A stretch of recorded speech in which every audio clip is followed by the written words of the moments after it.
জাহেলে ভরে গেছে দেশ, চাটুকার চামচা দিয়া ভরে গেছে দেশ। এই দল আর ওই দল নাই, এই দল আর ওই দল নাই।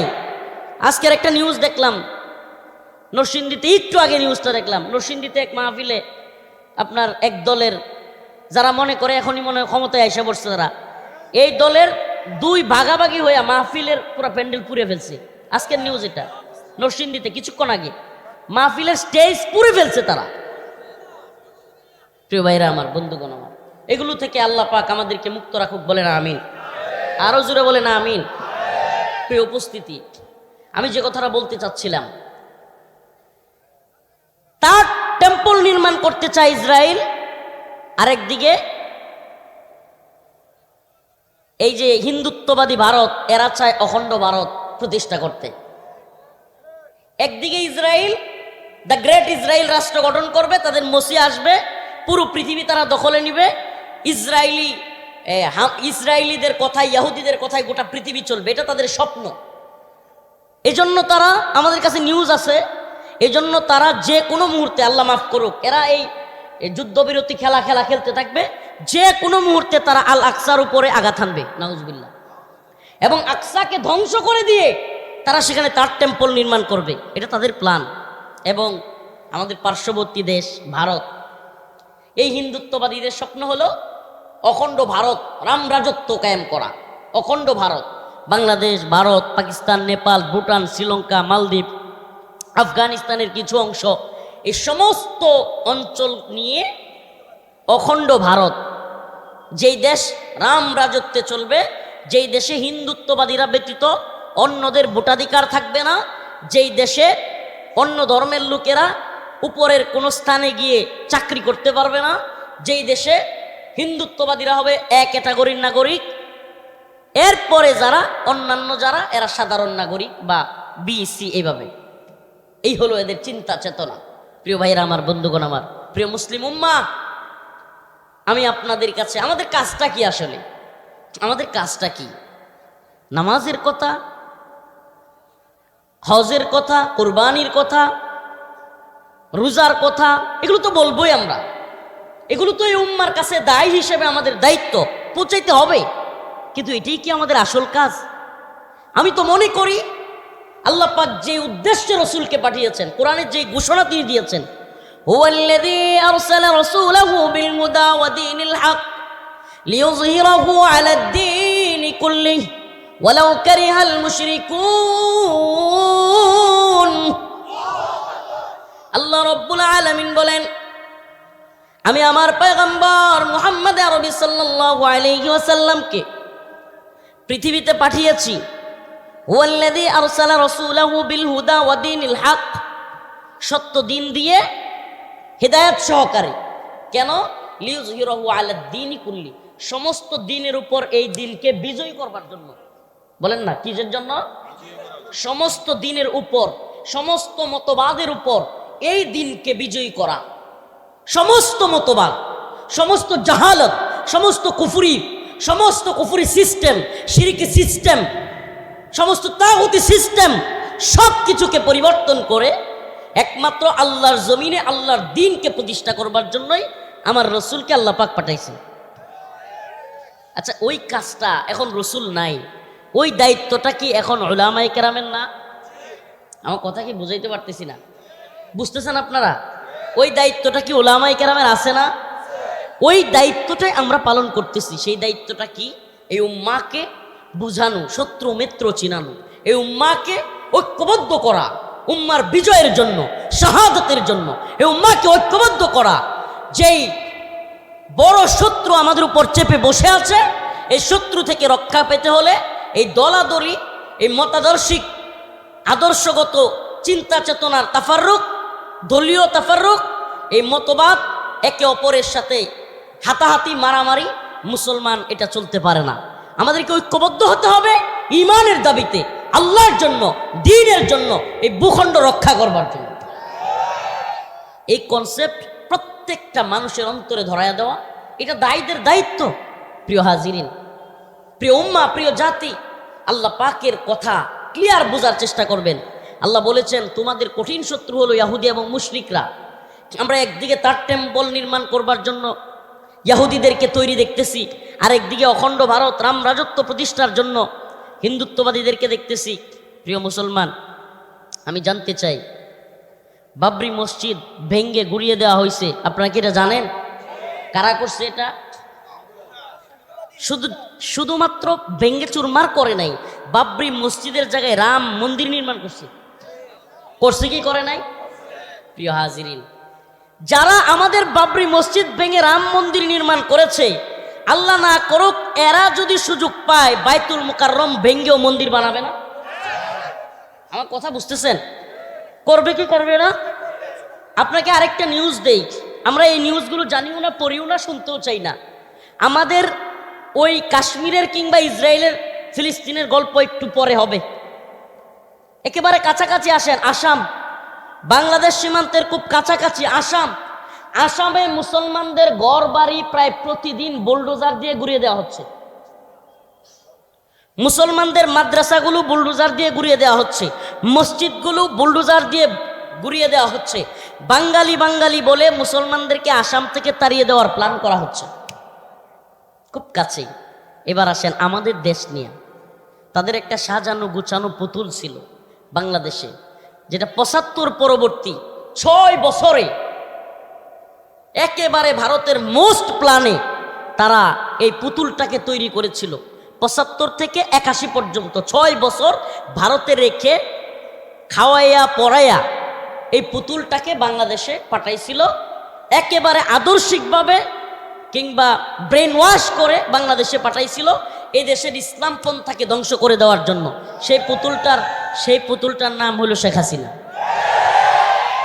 ৭৫ পরবর্তী ৬ বছর ভারতে রাইখা খাওয়াইয়া পড়াইয়া রয়ের প্ল্যানে তাকে শিখানো হয়েছে, তাকে ব্রেন ওয়াশ করা হয়েছে ইসলামপন্থীদের বিরুদ্ধে, এবং একে একে এদেশের ইসলামপন্থী সবগুলো দলকে, আলেম ওলামাদেরকে ধ্বংস করার যত নীল নকশা সব বাস্তবায়নের জন্য তাকে বাংলাদেশে আনা হয়েছিল। এবং আমি মনে করি ৮০% প্রায় সে করেও ফেলছিল। এদেশের ইসলামপন্থী দলগুলোর অবস্থান কি আপনারা দেখেছেন হাসিনা আমলে এদেশের ইসলামপন্থীরা আলেমরা কিভাবে নির্যাতিত হয়েছে, নিপীড়িত হয়েছে। আমরা আমাদের উপর কি পরিমাণে জুলুম করেছে। প্রিয় হাজিরিন, আল্লাহ পাকের একটা আয়াত আছে, ওমাকারু ওমাকারাল্লাহ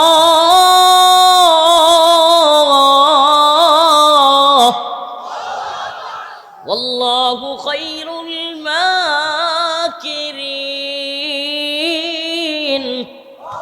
সুবহানাল্লাহ। আল্লাহ বলেন ওয়ামাকারু ওয়ামাকারাল্লাহ ওয়াল্লাহু খায়রুল মাকিরিন। আল্লাহ রব্বুল আলামিন আমাদেরকে বলতে চান, ও দুনিয়ার ষড়যন্ত্রকারীরা, এই দুনিয়ার ষড়যন্ত্রকারীরা ষড়যন্ত্র করে, আল্লাহ বলেন আল্লাহু খায়রুল মাকিরিন, নিশ্চয় আল্লাহ হলেন উত্তম পরিকল্পনাকারী। পরিকল্পনাকারী কে? ষড়যন্ত্রকারীরা কি জানতো 2 তারিখেও জানতো 5 তারিখ পালান লাগবে? হ্যাঁ, সুবহানাল্লাহ। 2 তারিখেও জানতো না, 2 তারিখ তো দূরের কথা, 5 তারিখেও মনে হয় খুব জানতো না যে একটু পর আমার পালাইতে হবে, নাইলে কি রান্না করা খাবার পালাইয়া ছুঁয়ে যাইতে হয়। হ্যাঁ, রান্না করা আল্লাহর ধরা। সুবহানাল্লাহ। আল্লাহ পাক ছাড় দেন, ছেড়ে দেন না। আল্লাহর ধরা দেখছেন নি? আল্লাহ পাক এমন ধরা দিয়েছেন, রান্না করা খাবার খায় এই মানুষগুলোর মাধ্যমে। আমি যে কথাটা বলতে চাই, এই কিছু তরুণ যুবকদেরকে দিয়া যে বিপ্লব বাংলাদেশে ঘটাইছে, এই দল আর ওই দল নেতাগিরি, ক্ষমতার লোভ, লালসাগিরি দলগুলোর থেকে এই যুবকদের ত্যাগ এদেশের জন্য অনেক বেশি। এদেশে আমি দলগুলোর নাম বলতে চাচ্ছি না, কিন্তু এগুলোর শিকড় কোথায়, এরা কুন্ডা কার সেলা, এগুলো আমাদের ভালো জানা আছে। এদের কেউ ভারতের দালালি করে, কেউ আমেরিকার গোলামি করে, কেউ চীনের, কেউ রাশিয়ার, এগুলো আমরা জানি। আলহামদুলিল্লাহ, আল্লাহ পাকের কাছে শুকরিয়া যে তরুণ প্রজন্ম একটা তৈরি হচ্ছে যারা কারো গোলামি মানতে প্রস্তুত না। আমাদের গোলামি একমাত্র কার জন্য হবে? কেউ কথা বলেন না, এত বড় একজন বিপ্লবী মানুষের এলাকার মানুষ পুতায় গেলে চলবো? হ্যাঁ, তো এইদিকে তো যুবকরা কথা কয় না। আমরা একমাত্র গোলামি করি কার? বলেন না কার? শেখুল হাদিস ইবনে শেখুল হাদিস আল্লামা মামুনুল হক দামাত বারকাতুহুম একদিন দেখলাম ওই সেনানিবাসে একটা আমন্ত্রণের মধ্যে ওনাকে দেখাইতেছে কপালের মধ্যে নামাজের চিহ্ন।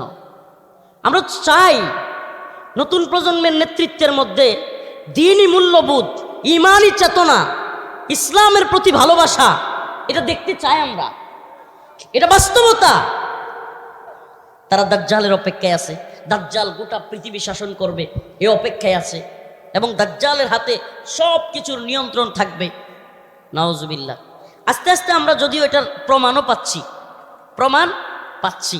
ইহুদিবাদীদের হাতে এখন গোটা পৃথিবী নিয়ন্ত্রিত বললেই চলে। আমেরিকান পলিসি বলেন, পলিসি মেকারদের ব্যাপারে বলেন, এদের উপরও নিয়ন্ত্রণ আছে এই ইহুদিবাদীদের। খুব ভয়ঙ্কর ষড়যন্ত্র ইহুদিদের। ইহুদিরা এমন কোনো জায়গা নাই, আপনি যদি এইটা একটু বিবেচনা করেন, ইহুদিবাদী ইসরায়েল এখন পর্যন্ত জাতিসংঘের কোনো রুলস নাই যেটা অমান্য করে নাই। এমন একটা রাষ্ট্র পৃথিবীতে যেটা এই জাতিসংঘ, ইউনাইটেড নেশন, জাতিসংঘের এমন কোনো রুলস নাই যেটাকে পাশ কাটায়া যায় নাই, কোনো রুলস মানে না। আচ্ছা আমাকে বলেন, এরপরেও ইসরায়েলে কোনো ধরনের শাস্তির মুখে হচ্ছে না। তার মানে এদের পাওয়ারটা আপনি চিন্তা করেন প্রিয় মুসলমান। একেবারে ডিরেক্ট কথায় চলে গেলাম, কোনো আকপাশ কথা বলার সুযোগ নেই, সময়ও কম। আমি বড়ুরা চলে যাব একটা প্রোগ্রামে। আমার ভাই হাসনাত আবদুল্লাহ আমাকে একদিন হঠাৎ করে ভয়েস দিয়ে বললেন যে ভাই, আমি কোনো কথা আমার কথা রাখতেই হবে, আপনার আমার এলাকায় আমি কখনো যাই নাই, আপনাকে আসতেই হবে।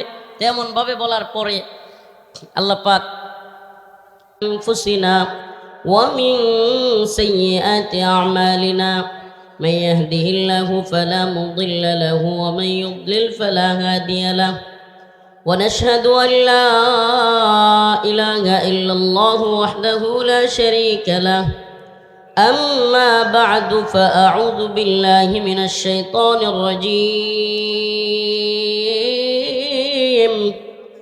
بسم الله الرحمن الرحيم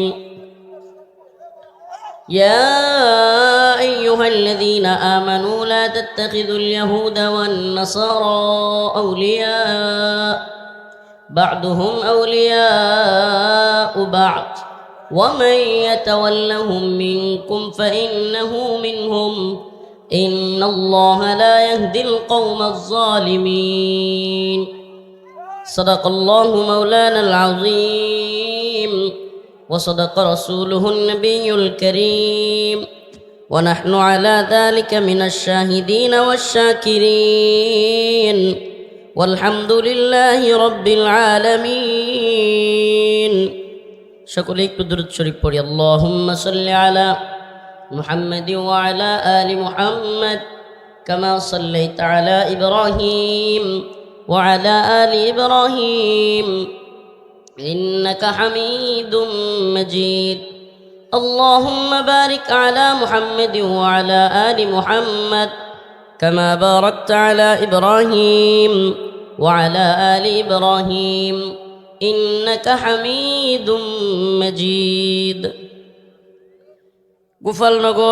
গোপালনগর মধ্যপাড়া আয়েশা সিদ্দিকা রাদিয়াল্লাহু আনহা কেন্দ্রীয় জামে মসজিদের উদ্যোগে আয়োজিত আজকের এই ইসলামী মহাসম্মেলনের সম্মানিত উলামায়ে কেরাম, মুরব্বিয়ানে আযম, প্রিয় যুবক ভাইরা, স্নেহের ছোট ভাইরা, পর্দানিশীন শ্রদ্ধেয় মা ও বোনেরা, উপস্থিত আছেন আপনাদের এই গোপালনগর দেবিদ্বার কুমিল্লার কৃতি সন্তান, শুধু কুমিল্লার নয় সারা বাংলাদেশেরই গর্ব করার মতো সন্তান জনাব হাসনাত আবদুল্লাহ। আরও উপস্থিত আছেন অন্য অতিথিবৃন্দ। আল্লাহ পাক রব্বুল আলামিনের দরবারে লাখো কোটি শুকরিয়া যে মহান রব্বুল আলামিন আপনাকে আমাকে কোরআন সুন্নাহ থেকে কিছু কথা বলবার এবং শুনবার এত সুন্দর একটা ব্যবস্থাপনা করে দিয়েছেন।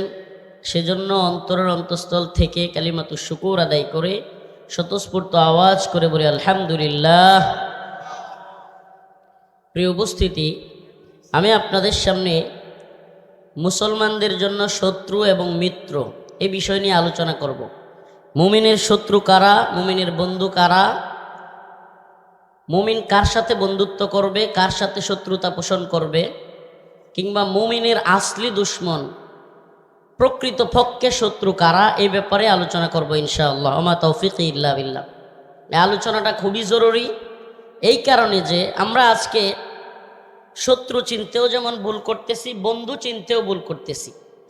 শত্রু চিনতেও ভুল করতেছি, বন্ধু চিনতেও ভুল করতেছি।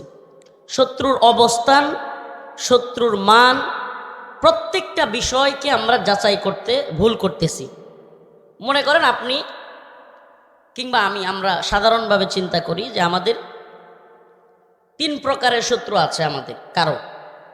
এক প্রকারের শত্রু আপনাকে দেখলে একটু গালাগালি করবে কিংবা বকা এইগুলো করবে, হুমকি দুমকি দিবে। কিন্তু ভিন্ন এক প্রকারের শত্রু আছে যে মনে করেন আপনাকে দেখলে হাত পা ভেঙে দেবে। তৃতীয় আরেক প্রকারের শত্রু আছে যে আপনাকে দেখলে মেরে ফেলবে। এই শত্রুতা যে কোনো কারণে হইতে পারে, আপনার সম্পত্তির কারণে হইতে পারে, টাকা পয়সার কারণে হইতে পারে, পারিবারিক ঝামেলার কারণে হইতে পারে, ধর্মীয় কারণে, ইসলাম ইমানের কারণে হইতে পারে, রাষ্ট্রীয় কারণে হইতে পারে, বিভিন্ন কারণে, ভিন্ন দল হওয়ার কারণে হইতে পারে। কিন্তু আমরা যদি দেখি স্বাভাবিকভাবে এই 3 ধরনের শত্রুই থাকে। কিছু লোক থাকে যারা কি করে, হুমকি দমকি দেয়, একটু গালিগালাজ করে। আর কিছু লোক থাকে যারা কিনা হাত পা ভেঙে দিতে চায়, মানসিকভাবে এমন অবস্থায় যে আপনাকে সুযোগ পাইলে হাত পা ভেঙে দিবে। 3 নম্বরের আরেকটা শত্রু আছে যারা কিনা আপনাকে, আপনার অস্তিত্বকে ধ্বংস করে দেওয়ার প্ল্যান করতেছে। প্রিয় ভাইরা আমার, বন্ধুগণ আমার, মুসলিম উম্মার জন্য করণীয় কোনটা হবে, একজন মুমিনের জন্য করণীয় কোনটা হবে? যে আপনাকে একটু বকাঝকা দেয়, এই শত্রুর পিছনে আপনার মেধা, শ্রম, সময় কিংবা সব কিছু ব্যয় করা, এটাই কি বুদ্ধিমানের কাজ হবে? নাকি যে আপনাকে হত্যা করতে চায় তার পিছনে আপনার শ্রম, গাম, সময়, মেধা সবকিছু ব্যয় করবেন? আমার কথা মনে হয় বুঝাইতে পারিনি। এক প্রকারের শত্রু আপনাকে দেখলে বকাঝকা দেয়, আমি একবারে চিহ্নিতভাবে বলতে চাচ্ছি না, বকাঝকা দেয়। এই বকাঝকা দেওয়া কিংবা হুমকি দমকি দেওয়া লোককে ঠিক করতে গিয়া যদি আপনি বেখেয়াল হয়ে যান, যেই শত্রু আপনাকে মেরে ফেলতে চায় সে আপনাকে আক্রমণ করবে, হত্যা করবে। অতএব বুদ্ধিমানের কাজ তো হবে যারা আপনাকে, আপনার অস্তিত্বকে, আপনার ঈমানকে, আপনার ভূখণ্ডকে ধ্বংস করতে চায়, সেই শত্রুর মোকাবেলায় সময়, শ্রম সবকিছু ব্যয় করা, মেধা ব্যয় করা। বাস্তবতা হলো আল্লাহ পাক কোরআন সুন্নাহর মধ্যে সবকিছু বলে দিয়েছেন। পররাষ্ট্রনীতি কি হবে, স্বরাষ্ট্রনীতি কি হবে, অর্থনীতি কোন ভাবে চলবে, কোরআন সুন্নাহর মধ্যে সবকিছু বিদ্যমান। একটা আয়াত আপনাদের সামনে তিলাওয়াত করেছি, ইয়া আইয়ুহাল্লাযীনা আমানু লা তাত্তাখিযুল ইয়াহুদা ওয়ান নাসারা আউলিয়া বা'দুহুম আউলিয়াউ বা'দ। আল্লাহ রব্বুল আলামিনের দ্ব্যর্থহীন ঘোষণা। রব্বুল আলামিন পুরো পৃথিবীর সমস্ত উম্মতে মুসলিমাকে জানায়া দিলেন, ইয়া আইয়ুহাল্লাযীনা আমানু, হে ঈমানদাররা, আল্লাহর উপর বিশ্বাস রাখা মুমিনরা শুনে রাখো, লা তাত্তাখিযুল ইয়াহুদ ওয়ান নাসারা আউলিয়া, তোমরা ইহুদি, খ্রিস্টান কিংবা কাফেরদেরকে, মুশরিকদেরকে বন্ধু বানায়ো না। কার কথা এটা? এটা আল্লাহর পররাষ্ট্রনীতি মুমিনদের জন্য। কার পররাষ্ট্রনীতি? আল্লাহ পাকের পক্ষ থেকে প্রদত্ত পররাষ্ট্রনীতি মুমিনদের জন্য। হে মুমিনেরা, হে মুমিন সম্প্রদায়, সূরাতুল মাইদা আয়াত নম্বর সম্ভবত 52, দেখে নিয়েন। হে মুমিন সম্প্রদায়, তোমরা ইহুদি খ্রিস্টানদেরকে বন্ধু বানায়ো না। এই আয়াতের আলোচনায় ডুববার আগে আরেকটা আয়াতের আলোচনা করি। আল্লাহ রব্বুল আলামিন অন্য এক আয়াতের মধ্যে বলেন, লাতাজিদান্না আশাদ্দান-নাসি আদাওয়াতান লিল্লাযীনা আমানুল ইয়াহুদা ওয়াল্লাযীনা আশরাকু লাতাজিদান্না আশাদ্দান নাস, আল্লাহ রব্বুল আলামিন বলেন অবশ্যই অবশ্যই মুমিনরা তোমরা শত্রু হিসেবে পাবে। আবারও বলছি, আল্লাহ পাক বলেন লাতাজিদান্না আশাদ্দান নাস আদাওয়াতান, হে মুমিন সম্প্রদায় তোমরা তোমাদের শত্রু হিসেবে পাবে, প্রধানতম শত্রু হিসেবে আল ইয়াহুদ ওয়াল্লাযীনা আশরাকু, ইহুদি এবং মুশরিকদেরকে, ইহুদি এবং মুশরিকদেরকে। আমাকে বলেন গোটা পৃথিবীতে আপনি যদি একটু চোখ বুলান, মুসলমানদের উপর সবচাইতে বেশি নির্যাতন নিপীড়ন করতেছে যে দুইটা অঞ্চলে, এর একটার নাম ফিলিস্তিন, একটার নাম, আচ্ছা আমাকে বলেন ফিলিস্তিনে যারা মুসলমানদেরকে আক্রমণ করতেছে, মারতেছে, বোম্বিং করতেছে, এরা কারা? সুবহানাল্লাহ। তা আল্লাহ তো বলছেন যে সবচেয়ে কঠিন শত্রু মুসলমানদের কারা? মিলছে। আজকে যুদ্ধবিরতি দিয়েছে, দেখলাম ভিডিওতে, সুবহানাল্লাহ। গাজার ছোট্ট ছোট্ট শিশুরা হারে লাফাইতেছে, খুশিতে আনন্দে লাফাচ্ছে, কিন্তু এই লাফালাফি করার সত্ত্বেও ইসরায়েলি এই নেতানিয়াহু তার বম্বিং করা বন্ধ রাখে নাই। নাউজুবিল্লাহ। মানে এরা যুদ্ধবিরতি দিয়েও এরা এদের কথা রাখবে না, এদের মধ্যে নিফাক আছে, কলবের মধ্যে মারাদ। এরা মুসলমানদের সাথে বলবে একটা, করবে আরেকটা। আসলে এই দুশ্মনীটা এটা আপনার আমার সাথে না। যদি কেউ ভৌগোলিকভাবে চিন্তা করে জীবনেও মিলাইতে পারবে না, জীবনেও ভৌগোলিক চিন্তা করে কিংবা এই গণতান্ত্রিক রাজনৈতিক চিন্তা ভাবনা করে যে আমাদের প্রতি এদের এত বিদ্বেষ কেন, আমরা কি ক্ষতি করছি? মুসলমানরা তো কোনো ক্ষতি করেনি, তাহলে এত বিদ্বেষ কেন? এটা মিলাইতে পারবে না। আল্লাহ পাক বলেছেন লাতাজিদান্না আশাদ্দান নাস আদাওয়াতাল লিল্লাযীনা আমানুল ইয়াহুদা ওয়াল্লাযীনা আশরাকু, ইহুদি খ্রিস্টানদেরকে এবং মুশরিকদেরকে, মুশরিক তোমরা সবচেয়ে কঠিন শত্রু হিসেবে পাবে। আমারে বলেন ইসরায়েলে কিংবা ফিলিস্তিনে মুসলমানদের উপর অ্যাটাক করলো, মারলো এই ধর্মের লোক। কোন ধর্ম? ইহুদি। এবার আসেন কাশ্মীর, মুসলমানদের আরেকটা ভূখণ্ড, এখানে হামলা করতেছে, মুসলমানদেরকে নির্যাতন করতেছে, নিপীড়ন করতেছে, এরা কারা? মুশরিক, হিন্দুত্ববাদীরা। প্রিয় ভাইরা আমার, বন্ধুগণ আমার, এটা আল্লাহ পাক অনেক আগে মুসলমানদেরকে সতর্ক করেছেন। মুসলমানদের নবী আলাইহিস সালামকে, নবী আম্বিয়াকে, মুসলমানদের যিনি নবী আমাদের পয়গম্বর মুহাম্মদ আরবি সাল্লাল্লাহু আলাইহি ওয়াসাল্লাম, উনাকে আল্লাহ পাক সতর্ক করেছেন। এই আয়াত গোটা পৃথিবীর সমস্ত উম্মতে মুসলিমার জন্য ক্লিয়ার, কনসেপ্ট একেবারে ক্লিয়ার থাকা চাই। নতুন করে কোনো মতাদর্শ, নতুন করে কোনো চিন্তার সুযোগ নাই যে এরা কখনো আমাদের বন্ধু হবে, কশ্চিনকালেও হবে না। আমরা নব মুসলিমদের সাথে কথা বলেও জেনেছি, যারা নব মুসলিম এদের বক্তব্য হলো হুজুর এরা আপনাদেরকে অন্তর থেকে ঘৃণা করে, সামনাসামনি মিলেমিশে চললেও এরা আপনাদেরকে অন্তর থেকে ঘৃণা করে। প্রিয় ভাইরা আমার, বন্ধুগণ আমার, আজকে আমরা কি দেখতে পাচ্ছি? আমাকে বলেন, কাশ্মীরের নির্যাতন তো চলছে, একদিকে ইসরায়েল, তাদের প্ল্যানটা কি এটা আগে বুঝতে হবে। অনেকে আমরা এটা জানি না যে এদের প্ল্যানটা কি। এদের প্ল্যান হলো দ্য গ্রেট ইসরায়েল রাষ্ট্র প্রতিষ্ঠা করা, এটা তাদের বিশ্বাস, এটা তাদের চেতনা। গ্রেট ইসরায়েল রাষ্ট্র গঠন করবে, তার টেম্পল নির্মাণ করবে। আমাদের আকসা, যেটা আমাদের মুসলমানদের প্রথম কিবলা, সেই জায়গায় তারা তার টেম্পল নির্মাণ করবে, তাদের উপাসনালয় নির্মাণ করবে, এবং তারা বিশ্বাস করে তাদের মসিহ আসবে। মসিহ কে? দাজ্জাল। মাশাআল্লাহ। মসিহ কে? তারা যাকে মসিহ বলে, তাদের ত্রাণকর্তা বলে, বিশ্ব শাসনের চাবি